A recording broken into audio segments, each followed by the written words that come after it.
welcome to our virtual class.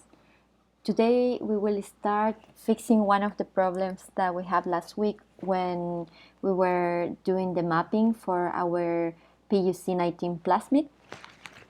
So as you might remember, when we look at the instructions and you compare with what you obtain after doing the whole tutorial, you notice, as many of you commented to me, that your gentamicin resistance was way shorter than the one shown in the image that I gave you as an example. And the reason of that, because that happened is because I made a mistake with the file that I gave to you guys. And for some reason, I didn't highlight the whole region corresponding to the gentamicin resistance within the transposon insert with which you that you inserted in your plasmid. So we will take advantage of that mistake, and I'm going to show you some other additional features that you can find in BLAST that might be useful for you in the future.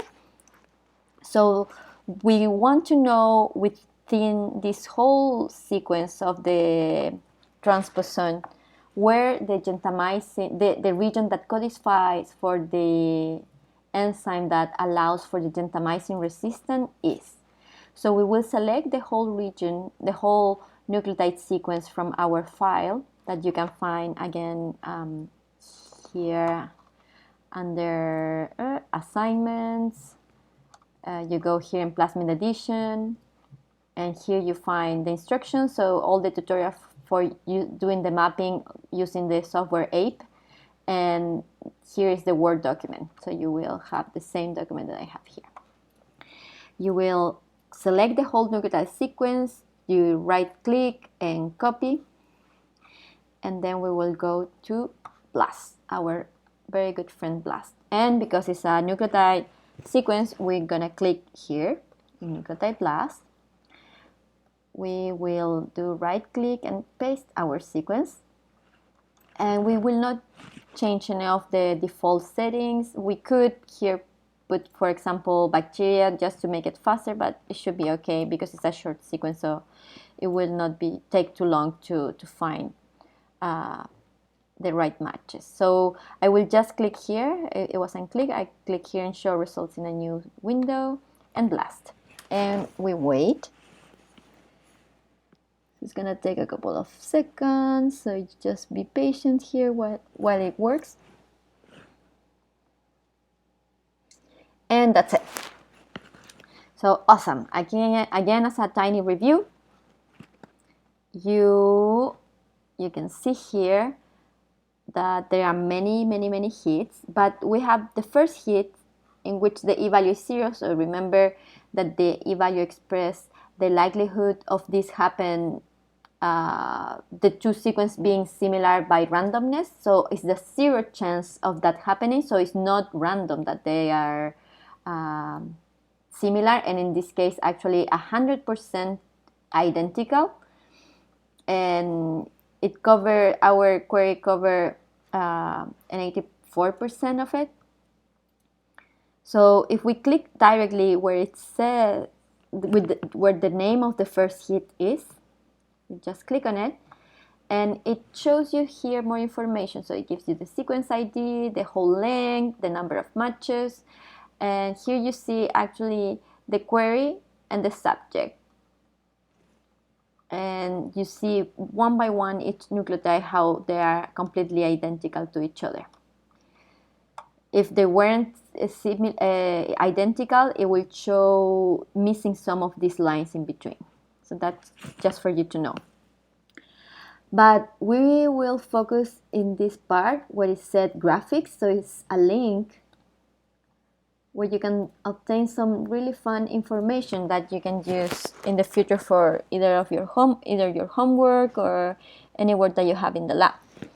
So here it takes you to literally a graph in which it shows you some features that are found within your sequence. So here where it said query, you will see a tiny gray bar, and it gives you all the information about our query that it has available now. And then you will notice here, I don't know if you can see, right below the word query, there is a tiny arrow pointing to the left. But then here above it, you will see an orange bar with arrows pointing to the right. But if we put the mouse over it without clicking or anything, it will display this window here in which you will find a lot of information. For example, this one that is really interesting for you is said gentamicin resistance. And below it tells you how long it is, so it's 534 nucleotides, and if you translate this to amino acids, it has 177 amino acids.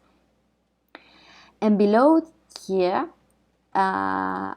you will see that it says FASTA-View, and we can click in this link.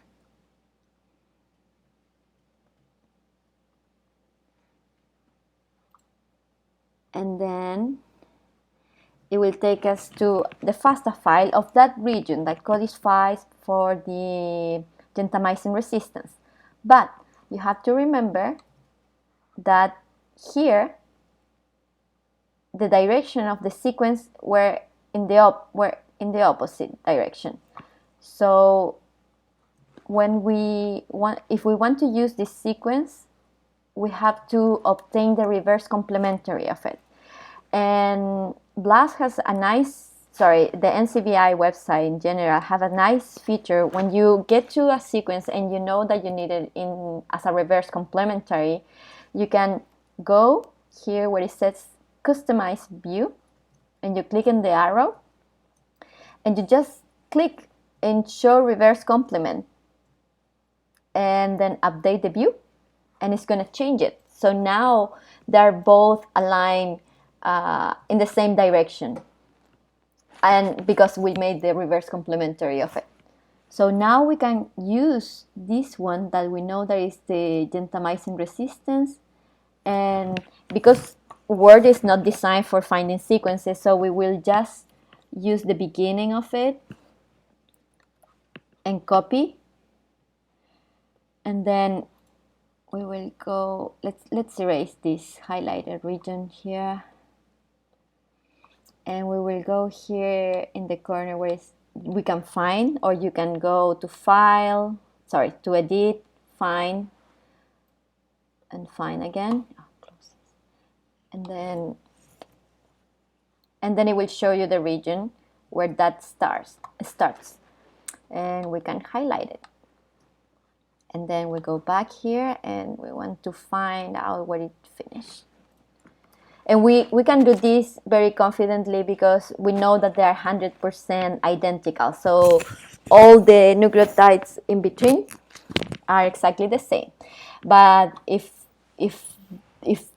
that's not the case, then we have to use a proper software to find the whole sequence, no Word. But in this case, just to make it faster and using the same tools that you were using, we are doing it this way. So then we go back again and we find the second part, and ta-da, there it is. We highlight it, and now the only thing that you have to do to remember where the region was is you just highlight the rest.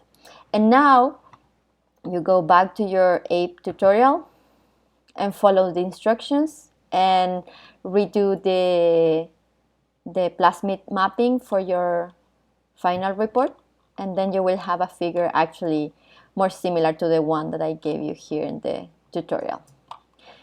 Cool. So now you know that you can find some features on BLAST, and that you can obtain the reverse complementary directly downloaded from the website. You can also download it here. You can send a file and then download it as a FASTA and create file, and then it downloads it here.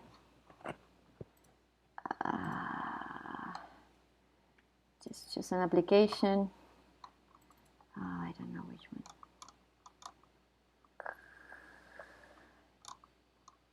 I don't know which one. Okay. Sorry guys, slow. Where is Word?